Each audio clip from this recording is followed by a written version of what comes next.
Porque é que uma pessoa que é cristã muitas vezes procura ser atendido por um psicólogo cristão?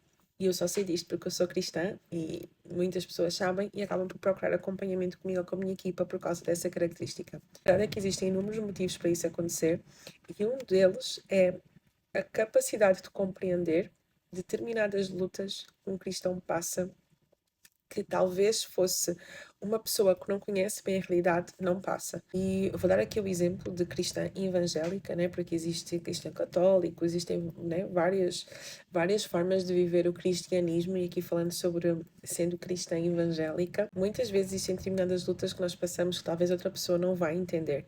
E eu já acompanhei pessoas que me diziam, olha, eu falei isto com psicólogos anteriores, mas eu via que, por muita técnica que exista, e que lá está, nada tira a técnica, e a técnica é importante, né? Toda a formação enquanto psicólogo é importante, e todos os psicólogos têm capacidades técnicas para lidar com todas as situações de stress, de ansiedade, de dúvida, de crise existencial e tudo mais. Contudo, existe às vezes aqui um ponto de compreensão e de empatia que pode ser diferente quando a pessoa compreende e quando a pessoa conhece o contexto. É a mesma coisa.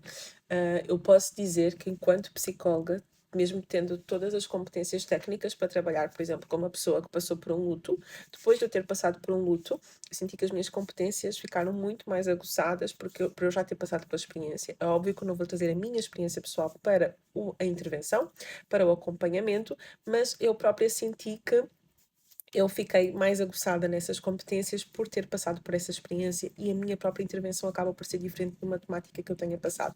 Com isto, não quero dizer que os psicólogos têm que passar por todos os problemas que eles acompanham, meu Deus, credo, imagina, nós temos que passar por todos os problemas para acompanhar uma pessoa que tenha passado por uma situação, não é isso. Contudo, quando estamos aqui diante de vou voltar ao tema central, não é? Uma pessoa cristã procura acompanhamento com um psicólogo cristão, às vezes é só para não ter que passar pelo trabalho de explicar determinadas experiências que quem está no meio conhece. Que coisas básicas que parece uma coisa tão simples quando nós falamos assim no senso comum, como por exemplo, estou numa igreja há não sei quantos anos e quero mudar de igreja. Ou então, isto aconteceu e isto está-me a incomodar na liderança e eu não posso falar assim com qualquer pessoa. Ou sinto que aquilo que está a acontecer aqui dentro não está de acordo com a palavra, ou não me identifico com isto e quero procurar um sítio, mas ao mesmo tempo não encontro outro sítio com que eu me identifique, gente.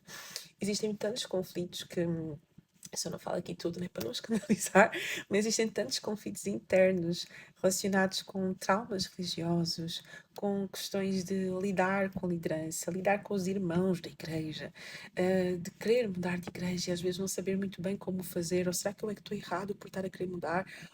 Porque às vezes a forma, né, como as coisas são colocadas, isto, claro, dependendo de cada ambiente e de cada contexto, às vezes causa realmente traumas religiosos. E inclusive, estou em dívida com algumas perguntas que me fizeram há um tempo, que eu comecei aqui a postar vídeos a responder a perguntas específicas que me fizeram, e estou em dívida com que colocaram essa pergunta lá no meu canal do YouTube, de como lidar com traumas religiosos. Era qualquer coisa assim, ainda estou em dívida para responder a essa pergunta e vou responder a seu tempo.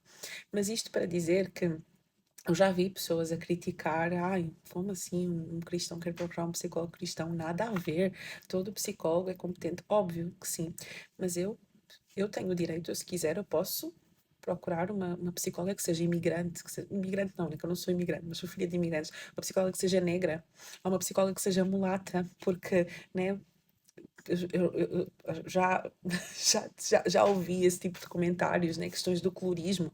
Eu posso querer uma pessoa que tenha passado também por essa experiência, confio nela 100% enquanto psicóloga técnica, mas eu quero alguém que também tenha essa proximidade e essa identificação. Então não é obrigatório, mas a pessoa pode querer, e às vezes é simplesmente para não ter que passar pelo constrangimento de explicar porque que aquilo é um problema. Porque, confesso, gente, eu estou na igreja evangélica desde que eu nasci.